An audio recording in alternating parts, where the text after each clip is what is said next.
My name's Angelo, and welcome to We Want Picks. This is the only channel dedicated to UFC fight picks and DraftKings lineups run by MMA insiders and professional fighters. Every week, I join Dan Kramer and Nick Newell, two longtime professional fighters that have fought at the highest levels on the planet, as well as Jacob Lyons, a skinny kid from Indiana. So join us every single week for our full fight card breakdowns, our individual fight card breakdowns, our betting guide, and our DraftKings lineups. I'm on vacation. The UFC continues to shake up this fight card. So we're going to break down the on again, off again, on again, and now finally on for real, Shane Young versus Omar Morales. This fight was in limbo because Shane Young trains with Alexander Volkanovski, who does have COVID. So COVID protocol says he's been exposed. He can't fight on this card. But I think, honestly, because it's only a 10-fight card, the UFC is making some exceptions here. They tested the hell out of him. They waited to the last minute. They let him weigh in, and now this fight is officially on. So we have Shane Young versus Omar Morales in what should be an exciting fight. What is interesting, and I'll go to you, Dan, I don't know all of the shakeups. He was fighting. He wasn't fighting. What's going to happen? I don't know if that messes with his head. I imagine it has to, right? He has to cut weight. He has to be focused. His fight was off, but they told him just keep preparing like it's on, and now it's officially on. So, Dan, let us know if you think that'll mess with his psyche, and then also what you think's going to happen in this fight. Yeah, I mean, everybody's different how they react to these sort of things, but I can tell you this. I've been through a few different fights where opponent changes, weight changes. I fought 205 when I was supposed to fight 185, and you kind of just got to force yourself mentally to get through. But I will say it probably was not a fun week for him. He's probably extra quarantined, in and out of testing protocols. They probably told him he wasn't fighting at one point. Then he heard he was, then he wasn't. So it's definitely not the best experience for fight week when really you should just be focusing on getting in the zone and getting ready to fight.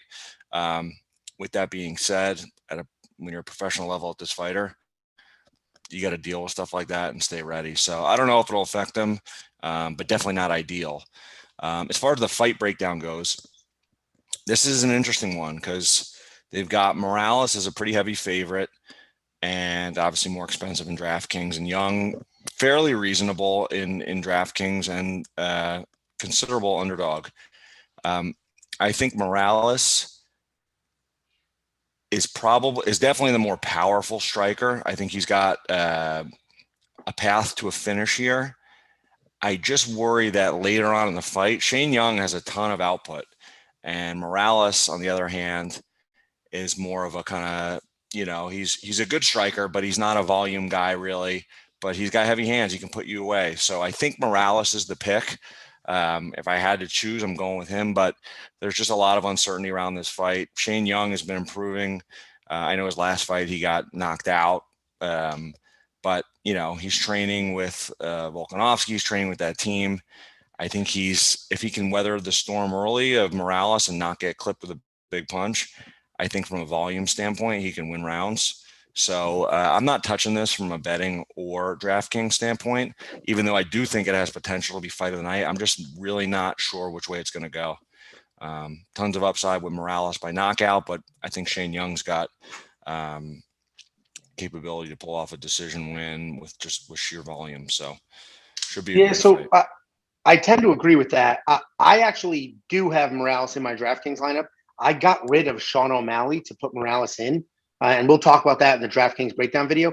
The reason I did that is mostly I don't trust Sean O'Malley, but in this case, I do think Morales can win. He's big, he's powerful, he has the better striking. I think he's the more well-rounded fighter as well. The cardio does concern me. He's massive. So he's coming down in weight. He is massive. And his cardio wasn't amazing. Now he's at this weight class where he doesn't really need to be here. I don't know why he took all that extra time to come down, but that does concern me. But I'm hoping his power, I'm hoping all the confusion and the uncertainty, while it must have affected Morales, it must have affected Shane more, right? Shane is like, I'm not going to be fighting. Oh, I am fighting. Where Morales, I'm sure he was confident they had a backup for him the whole time. So I think Morales. That's a good point, though. That's a good point. It affects both guys when you don't know. Sorry, I didn't mean to cut you off, but that's a good point. It affects both guys. It's not just Young who's going through the up and down roller coaster. Morales, am I fighting? Am I not? It takes his head out of the game a little bit too. Yeah, it definitely screws with both. I'm just hoping that, if I'm the manager in this situation and it was you and your opponent was in limbo, I'm pretty sure we would have had a backup plan. Like, don't worry, we'll have an opponent for you. Keep cutting your weight, make it happen. Where Young is like waiting on his own COVID results and like, no, please let me fight. Where Morales, it's more, is his opponent going to come or not? So, it definitely stresses both out. I think Young was probably more affected by it, but actual skill technique wise, Morales has looked phenomenal. He's beaten some underrated killers in the division. I don't know why he's coming down in weight. Like, he doesn't need to be doing that, but I think he'll win. I ditched Sean O'Malley for him. 8,700 is actually very affordable because I really think he's going to win. But Jacob, what are your thoughts here? I know you have Morales in your lineup as well, right? Or at least you did when he didn't have an opponent. I did. So it's interesting that all of a sudden now you do. I'm the only person that stuck with him through thin and thin. From the beginning, I was on the Morales change or the Morales train. But I might have messed up here because I picked Morales just assuming that he was going to get a short notice opponent. We had the issues with Shane Young early in the week.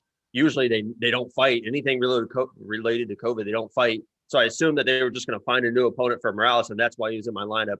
But I'm sticking to him because he is a very, very good fighter. But this is going to be a lot tougher than I thought it was going to be because Shane Young, one of those city kickboxing guys, you mentioned his first UFC fight was against Volkanovski. Now he's teammates with him and all those guys.